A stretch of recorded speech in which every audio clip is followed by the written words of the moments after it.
샬롬, 우리 사랑하는 성도님들 반갑습니다. 저희는 6월을 맞아서 세일의 기도의 순서에 따라서 말씀을 묵상하고 있습니다. 이 시기에 나라와 민족을 생각하며 또 북한과 복음 통일을 위해서 기도하며 나아가시는 성도님들 되시기를 바랍니다. 오늘은 그리스도의 몸을 세우심이라는 제목으로 말씀을 묵상하고 나누려고 합니다.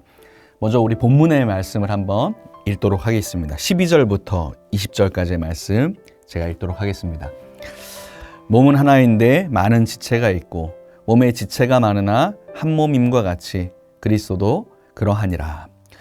우리가 유대인이나 헬라인이나 종이나 자유인이나 다 한 성령으로 세례를 받아 한 몸이 되었고 또 다 한 성령을 마시게 하셨느니라.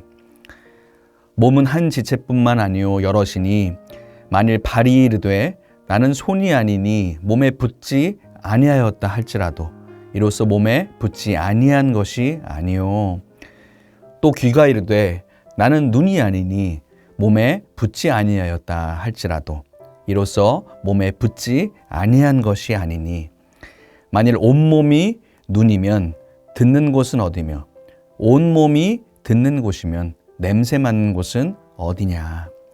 그러나 이제 하나님이 그 원하시는 대로 지체를 각각 몸에 두셨으니 만일 다 한 지체뿐이면 몸은 어디냐? 이제 지체는 많으나 몸은 하나라. 아멘. 여러분, 운동 경기 중에 단체로 함께하는 경기들을 팀 스포츠라고 이야기하죠. 이 팀 스포츠를 보면 각자의 역할 또 포지션이 있습니다. 그런데 만약 모든 선수가 어떤 특정한 한 포지션을 하겠다고 그렇게 주장한다면 어떻게 될까요? 아마도 제대로 된 경기를 하지 못할 것입니다. 축구를 한번 예로 들어볼까요? 11명의 선수가 모두 공격수를 하겠다고 달려든다면 아마도 그 경기는 100% 질 것입니다. 왜냐하면 경기를 잘하기 위해서는 각자의 역할이 있기 때문이죠. 모두 공격만 한다고 주장을 한다면 누가 수비를 하고 또 골키퍼를 하게 되겠습니까?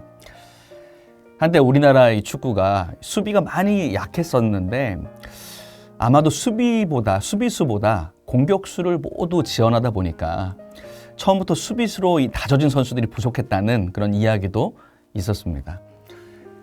어쨌든 이 축구 경기에서 이기기 위해서는 또 모든 팀 스포츠에서 이기기 위해서는 포지션별로 가장 적합한 선수가 또 각자의 역할로 잘 세워져서 균형을 이룰 때에 강팀이 될 수 있습니다. 그리고 그 역할을 또 분배하고 전술을 짜는 그 역할이 바로 감독, 코치의 역할인 것입니다. 이것은 비단 운동 경기뿐만 아니라 우리 가정에서도 또 기업에서도 또 국가에서도 마찬가지입니다. 각자의 자리에서 그 역할들을 잘 감당해 갈 때 건강한 가정, 또 사회, 나라가 될 수 있습니다. 이것은 교회에도 마찬가지이죠. 우리가 방금 읽은 본문처럼 우리는 각자의 주신 역할들을 감당하고 있습니다.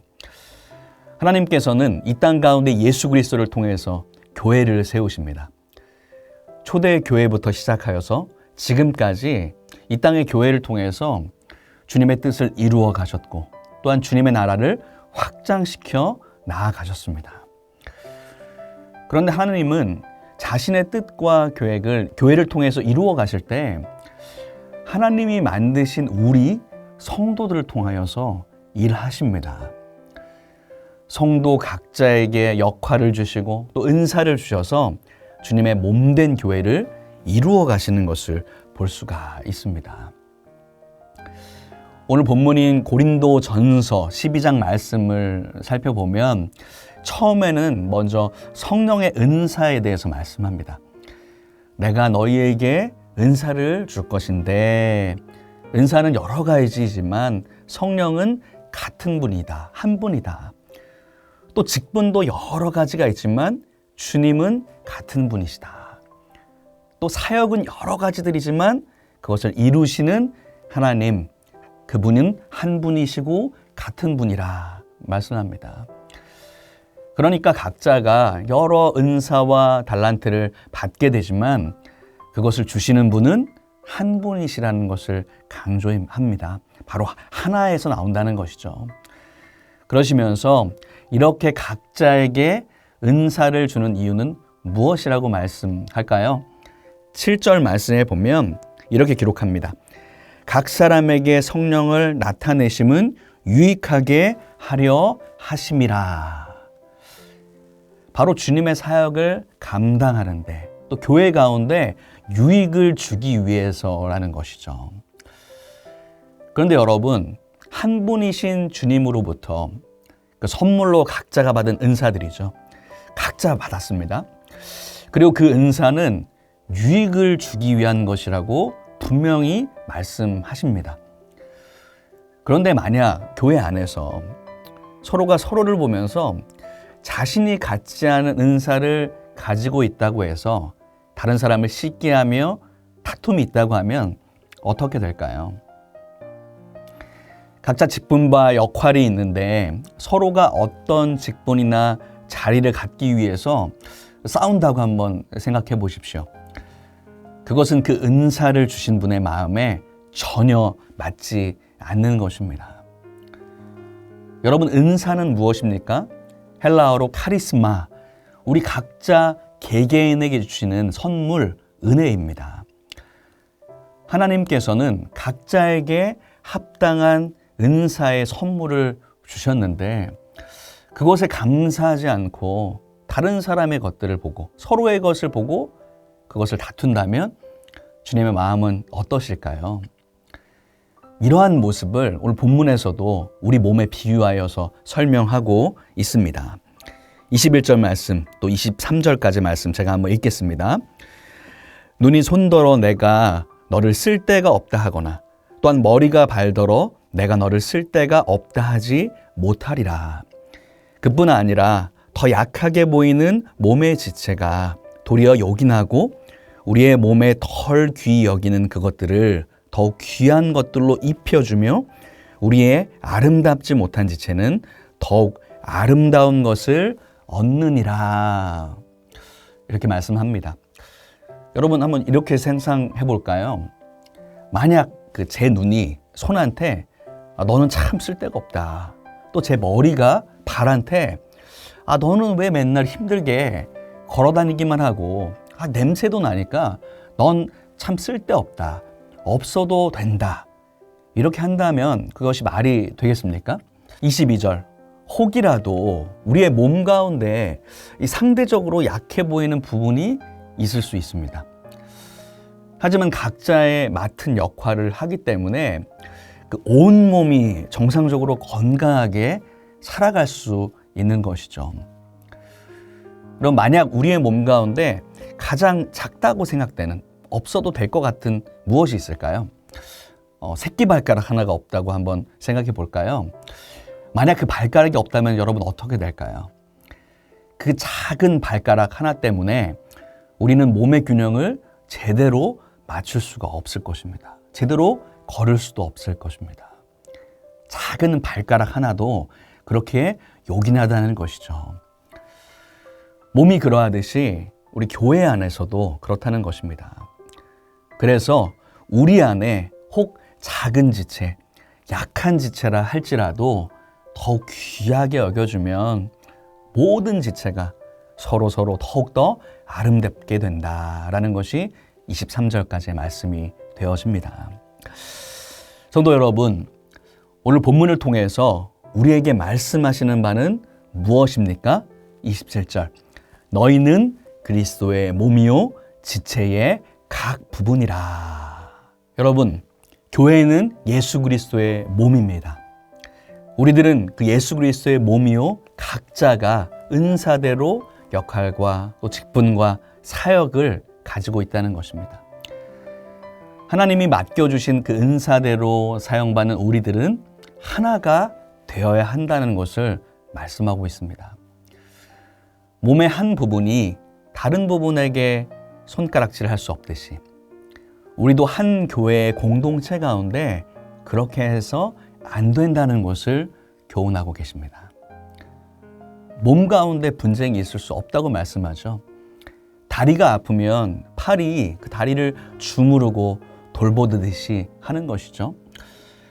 몸 한 부분이 아프면 온몸이 아프듯이 한 성도 또 한 지체가 아파하면 우리는 함께 아파하고 또 한 성도가 또 지체가 기쁜 일이 있으면 함께 기뻐하게 되는 것입니다. 그래서 26절 말씀에 만일 한 지체가 고통을 받으면 모든 지체가 함께 고통을 받고 한 지체가 영광을 얻으면 모든 지체가 함께 즐거워하느니라. 여러분 왜 그렇겠습니까? 우리는 그리스도의 몸이요 또 지체의 각 부분으로 이루어져 있기 때문입니다. 사랑하는 성도 여러분, 우리는 머리 대신 예수 그리스도 안에서 한 몸을 이룬 지체들입니다. 골로새서 1장 18절 말씀에 보면 그는 몸인 교회의 머리시라. 그는 근본이시요 죽은 자들 가운데서 먼저 나신 이시니 이는 친히 만물의 으뜸이 되려 하심이요. 이렇게 말씀하고 계십니다. 머리 대신 예수 그리스도 안에서 몸이 바로 교회인 것이고 그 교회를 우리가 함께 이루어가고 있다는 것이죠. 예수 그리스도의 이름 안에서 모인 우리들은 한 몸, 한 지체를 이루어서 주님을 섬기고 있습니다. 하나님은 우리 각자에게 맞는 달란트와 은사를 주셨고 또한 직분과 역할을 허락하여 주셨습니다. 주님이 주신 그 은사대로 맡은 자리에서 그렇게 충성되이 나가시는 여러분들 되시기를 바랍니다. 그리고 함께 섬기는 우리 지체들, 우리 성도님들을 바라보면서 우리는 한 주님에게서 온 한 몸임을 기억하며 서로가 서로를 감싸며 또 사랑하며 그렇게 나아갈 때에 교회가 더욱 아름답게 이루어질 줄로 믿습니다. 그리고 여러분, 이것은 우리 교회뿐만 아니라 우리의 가정과 사회와 열방을 향해서도 확장되어서 적용할 수 있습니다. 우리는 이 땅을 하나님 나라로 확장해 나가야 하는 사명이 있습니다. 그렇기 때문에 우리는 한 지체가 된 우리의 가족들을 더욱 사랑하고 또 이 지역사회, 또 대한민국을 품으며 또 나뉘어진 북한 땅 한 민족 아니겠습니까? 우리 한 지체가 아니겠습니까? 또한 열방을 품는 우리가 되기를 소망합니다. 오늘 우리가 묵상하고 있는 이 고린도전서 12장은 마지막 절에서 이렇게 마무리하고 있습니다. 31절 말씀에 너희는 더욱 큰 은사를 사모하라. 내가 또한 가장 좋은 길을 너희에게 보이리라. 여러분, 우리에게 주님께서는 다양한 은사를 주셨습니다. 그런데 그 많은 은사 가운데 더욱 큰 은사가 있다고 말씀하십니다. 그 은사를 사모하라 말씀하시는데 과연 더 큰 은사는 무엇일까요? 12장 마지막 절에서 이어지는 우리 13장을 보면 그 답이 나옵니다. 말씀에 뭐라고 말씀합니까? 내가 사람의 방언과 천사의 말을 하고 온갖 능력을 행하고 심지어는 산을 옮길 능력이 있다고 해도 무엇이 없으면 아무 소용이 없다고 말씀하죠? 바로 사랑이 없으면 아무 소용이 없다. 바로 더 큰 은사는 사랑인 것입니다. 우리를 예수 그리스도 안에서 하나가 될 수 있게 하는 것, 또 한 지체가 되게 하는 것, 교회뿐만 아니라 우리의 가정과 사회와 북한 땅까지 품게 하는 것, 그것은 바로 사랑입니다. 주님께서 우리 한 지체된 우리들을 그 사랑의 띠로 꼭 묶으시고 붙드실 줄로 믿습니다. 그리고 또한 우리를 통하여서 교회를 세우시고 그리스도의 몸을 세우시는 우리 주님을 찬양하며 경배하며 나아가시는 여러분 되시기를 주님의 이름으로 축원합니다. 함께 기도하시겠습니다. 사랑과 은혜의 주님 감사합니다. 우리를 자녀 삼아 주시고 우리를 통하여 주님의 몸된 교회를 이루어지는 주님을 찬양합니다. 예수 그리스도를 머리로 둔 교회의 한 지체로서 서로가 서로를 사랑하며 아름답게 나아가게 하옵소서. 우리 교회뿐만 아니라 이 땅에 있는 교회가 하나 되게 하시고 대한민국이 하나 되게 하시고 남과 북이 하나 되는 날이 속히 오게 인도하여 주옵소서. 예수님의 이름으로 기도합니다. 아멘.